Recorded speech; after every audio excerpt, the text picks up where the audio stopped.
Équipe Bolo-Baduel-Béliard. Équipe B, finalement. L'équipe B du mois de juillet. Ah oui, du chemin, équipe B aussi. Hein. Ouais, ça marche. Système D, pardon. Système D, c'est pas mal, système D.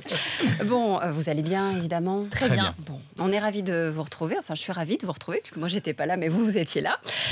On va s'intéresser à quelque chose d'important, parce que Cocorico, enfin presque Cocorico, l'œuvre de Le Corbusier est inscrite, Pauline, au patrimoine mondial de l'UNESCO. C'est fait. Après 2 tentatives ratées, les réalisations de l'architecte franco-suisse, mort il y a plus de 50 ans, sont désormais classées au patrimoine mondial de l'humanité. Il y a 17 sites architecturaux, dont 6 en France, sachant que le patrimoine mondial de l'humanité recense plus de 1000 sites dans le monde entier. Donc c'est une vraie plus-value pour la France que tous ces bâtiments soient désormais classés. Il y en a énormément. L'un des plus célèbres, c'est la chapelle Notre-Dame-du-Haut à Ronchamp, en Haute-Saône. Il y a le site aussi Firminy dans la Loire. C'est un immense site, 1000 logements extrêmement modernes, avec une architecture inspirée de l'esprit grec, soi-disant pour que l'âme soit en paix avec le corps, avec une immensité de verdure. Donc voilà, vous allez pouvoir faire un petit tour de France et parcourir les 17 sites de Le Corbusier. Et on va les parcourir aussi tout à l'heure, puisque le président de l'association des sites sera avec nous. C'est à 7h40, ne le manquez pas. Je suis sûre qu'il a beaucoup de choses à nous dire, notamment sur le côté avant-gardiste, évidemment, de Le Corbusier. Barthélémy Bolo, dites-moi, la lumière artificielle n'est pas du tout... Alors ça, c'est une nouvelle bonne pour la santé. Et puis nous, on est directement concernés. Question lumière artificielle, là, les lumières du plateau sur RMC Découverte. On va éteindre, non, peut-être. On en a plein. Alors, les conséquences de la lumière artificielle, en fait, ça a des conséquences sur la densité osseuse et sur la masse musculaire. C'est ce que révèle une étude de l'université de Leyde. En fait, ils ont fait passer des tests à des souris qu'ils ont exposées pendant 6 mois continuellement à la lumière artificielle. Et en fait, cette lumière artificielle a des conséquences sur la zone où se situe l'horloge biologique de notre cerveau. La bonne nouvelle, par contre, c'est que tout ça, c'est réversible quand on reprend une alternance nuit-jour normale. Et c'est quand même important parce que 75% de la population de la planète est exposée à la lumière artificielle. C'est quoi? C'est les lampadaires dans la rue, etc. C'est aussi la tablette qu'on a chez soi, on s'endort avec, la lumière de la télévision, etc. Que se passe-t-il dans l'Aude, Mathieu Béliard? La guerre du vin fait rage. Et puis non, c'est vraiment une guerre. La preuve, la nuit du 4 au 5 juillet, il y a l'espace commercial d'un domaine viticole qui a été incendié, ravagé, un incendie d'origine criminelle. Il y avait les tags bandits, fraude et la signature du CAV. CAV, c'est amusant, c'est le comité d'action viticole. En colère, non, il manque le. En colère, pourquoi? Parce que cet espace, justement, ce domaine viticole a été accusé, reconnu d'avoir importé des vins espagnols, d'avoir ensuite essayé de les vendre comme des vins français. La culbute financière, je vous la raconte pas. Mais bon, il y a une énorme colère du coup dans l'Aude, du côté des viticulteurs de l'Aude, d'autant que c'est une pratique courante et les douaniers sont sans cesse en train de surveiller les routes pour voir si on essaie d'importer du vin espagnol et de le vendre comme du vin français. Et puis aussi pour lutter contre la francisation de certaines bouteilles. C'est-à-dire qu'on va leur donner un nom qui sonne français et on va leur écrire en dessous vin de la communauté européenne. Vous avez l'impression de boire du vin français, mais c'est du vin espagnol. On va aller au Japon. Tiens, au Japon, Pauline, on n'arrête pas le progrès.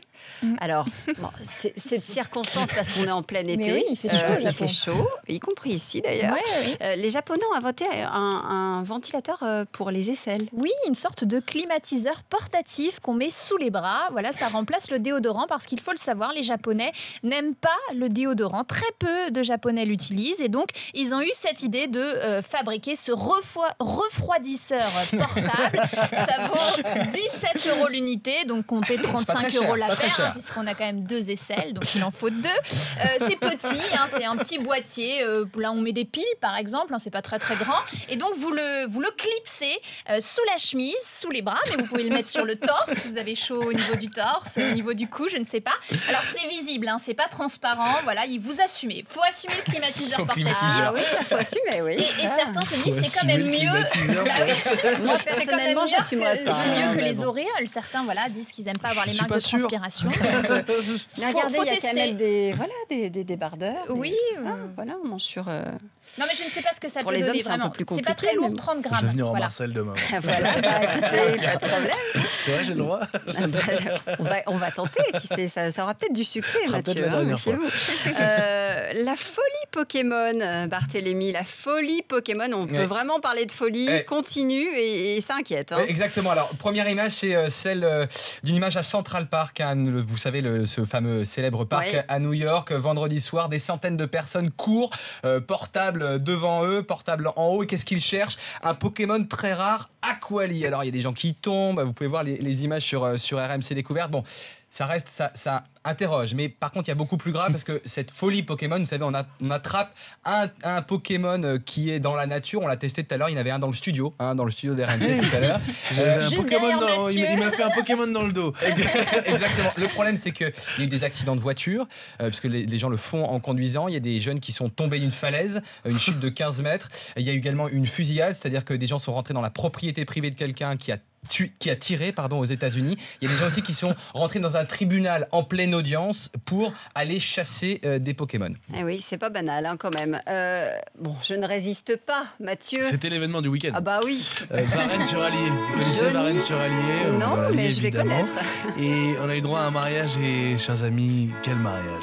Johnny Hallyday. Quelle union. Johnny Hallyday, oui, le violon était un peu faux. C'était déjà non, fait. C'était pas Johnny, c'était le sosie de Johnny Hallyday qui a épousé la sosie de Laetitia. C'est extraordinaire. Attention, c'est génial. Et puis ils ont fait ça bien. Il y avait un speaker, des agents de sécurité déguisés en agents de sécurité américains. Mais c'est un vrai mariage. Oui, c'est un vrai mariage. Des photographes, un tapis rouge. Alors d'après les critiques et les fans qui étaient sur place, c'est le Johnny Stade de France 98. Voilà, c'est ce qu'on nous a dit. Et puis parmi les invités quand même, Clo-Clo et les Claudettes. Donc Camillo pour officier. Cette histoire. Ça c'est encore moins banal. Ça c'est une info. C'était l'événement du week-end. Bon bah écoutez, on leur souhaite évidemment plein de bonnes choses hein, à notre Johnny et J'espère qu'il y avait des drages. Félicitations. C'est l'équipe B aussi. C'est l'équipe B, et oui, j'ai pas osé.